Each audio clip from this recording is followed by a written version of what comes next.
Hello everybody, yes it's me, GhostCritic. I'm a bit of a happy bunny today because I've been to the comic book store and 11 books on my pull list, and I can finally say that I'm on the DC Jack Kirby special one-shots train. Yes, I finally managed to get a couple of them. They were actually on my pull list. I'm still missing the very first one, The New Gods, which he says is now on back order because apparently it's all sold out. But I think I am going to have to find that elsewhere. Oftentimes when my comic book guy says that, I never see them. So I might have to look out for that in my travels around the country in other comic book stores. But hey, we're getting somewhere. New subscribers this week.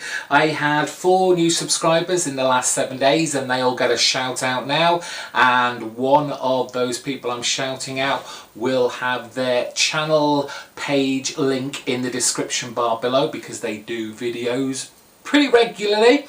Those 4 people are Pandre23, Joe Martelli, Steve Costilla and Benji76 Show. And Benji76 Show is the channel that does videos.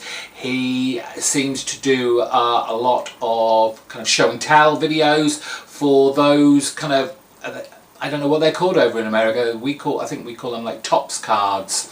They're like in those little sealed packets and they've got little card or whatever, and they've got pictures of people, sports personalities, comic book characters, that kind of stuff. He collects a great deal of those and he shows them off. He shows them opening them and seeing what he's got inside them. So if that's of any interest to any of you, please check out the link in the description bar, go to his page, subscribe, tell him that you found him through me, so he knows it was worth at least subbing to my channel to get some more subs back.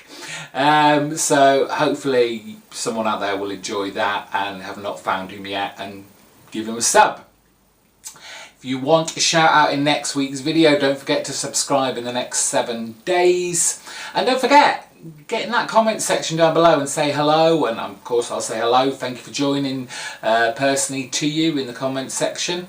Sunday I put up the usual comic book review video. It was obviously another short one because I only had 4 books last week. This Sunday's is clearly going to be a little bit longer. Shall we have a look at those books? It's mostly Marvel, DC and Image this week. Nothing else from any other publishing company, but that's fine, that's the way it goes sometimes. I'm going to kick off with Marvel this week, and X-Men Blue issue 9 is out. It may be blue, but that's an incredibly green cover because Polaris showed up at the end of last issue, still tying into the whole Secret Empire. What I found with the titles that I do get that are wrapped up in this, don't necessarily think it's to my detriment that I'm not getting the main event. They are stories in and of themselves. I might not know how the impetus for it, all this has happened, but the stories could happen at any time really. It doesn't even have to have that Secret Empire banner on the top. So Cullen Bunn doing grand old job on X-Men Blue, long may he be on there, but looking forward to them getting back to a regular kind of storytelling rather than the tie-in that we've got. The other X-Men title I've got this week, Astonishing X-Men issue 2 has come out from Charles Soule. I really enjoyed the very first issue. Very kind of old school, late 80s, early 90s vibe to it, and I appreciated that.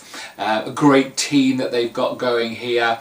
It's going to be interesting to see how this continues. I believe I've been told that it's only a 12-issue maxi series and the artist is always going to change with each issue.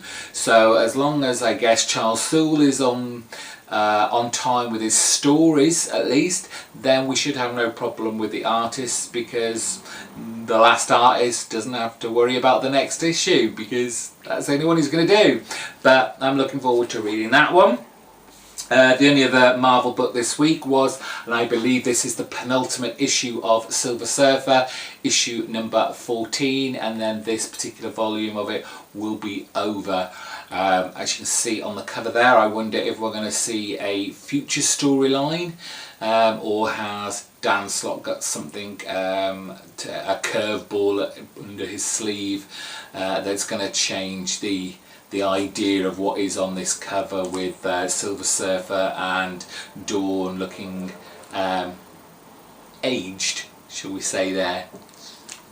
On to DC, we have Wonder Woman issue number 28. This is I think it's part 3, or is it part 2 of, I think it's part 3 of Heart of the Amazon, with kind of fill-in creative team of Shea Fontana and Messina. What's his first name? Where have they put their names this week? Right at the back. David Messina on art.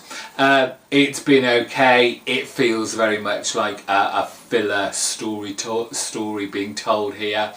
I did think they kind of wrapped this up in the at the end of last issue, but maybe this finishes off a 3-part storyline. But I've been enjoying Wonder Woman so far. Interesting to see what the next creative team has in store. We've got issue number 7 of Super Sons. Love this book from Peter Tomasi and Jimenez on art, with Sanchez doing the colours. It's just so freaking fun, it really is, and I just love these two together. And we've got the Titans, or the Teen Titans, I'm not sure what they're called at the moment. They're involved in this latest storyline. I believe it has crossed over, so I may not know what's going on in this next chapter because I don't collect the Titans. Hopefully it brings us readers of Super Sons up to speed once I've get delved into that. Finally, it's Astro City issue number 46 from DC's Vertigo line, from Kurt Busiek. More on the Purple Man, which is great. I'm really looking forward to seeing how he is involved in this whole run, because he was there right at the beginning with issue 1, how he is all involved in these storylines and how they are going to connect, because I'm sure Kurt Busiek has plenty of storytelling tricks up his sleeve to go with this. Just some great kind of modern take on the kind of golden age of comics, and Kurt Busiek just writes some awesome stories with great feeling and emotion and passion.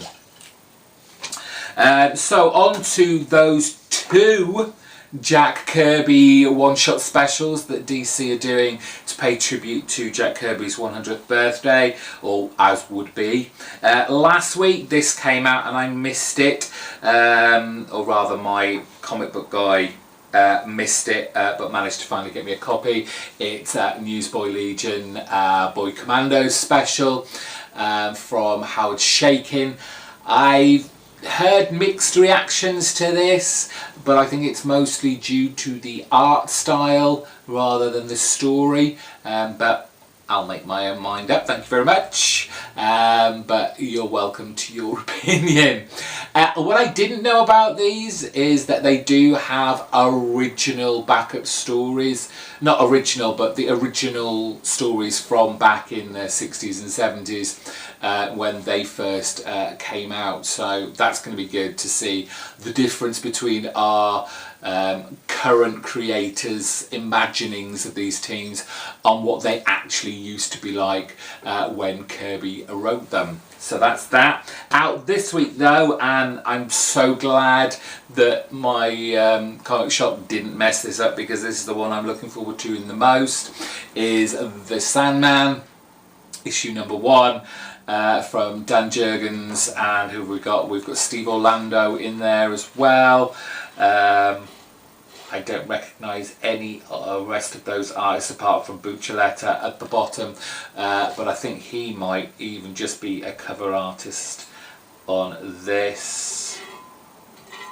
I'm not sure.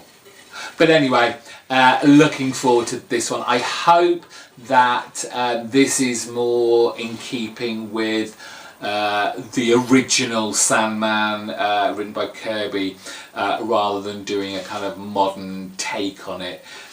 We shall see. Finally, the last 3 books are from Image. Again, this one came out last week.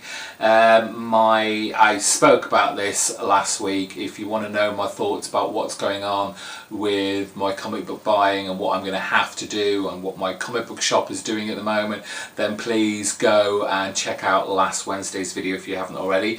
But I didn't manage to pick up a copy of issue 1 of Redlands, Julie Bellaire's new book. We know her more for her colouring, so I'm interested to see her storytelling technique and see how that goes. But this should be right up my alley because it's a horror, and I like comic book horror stories. So very much looking forward to reading that.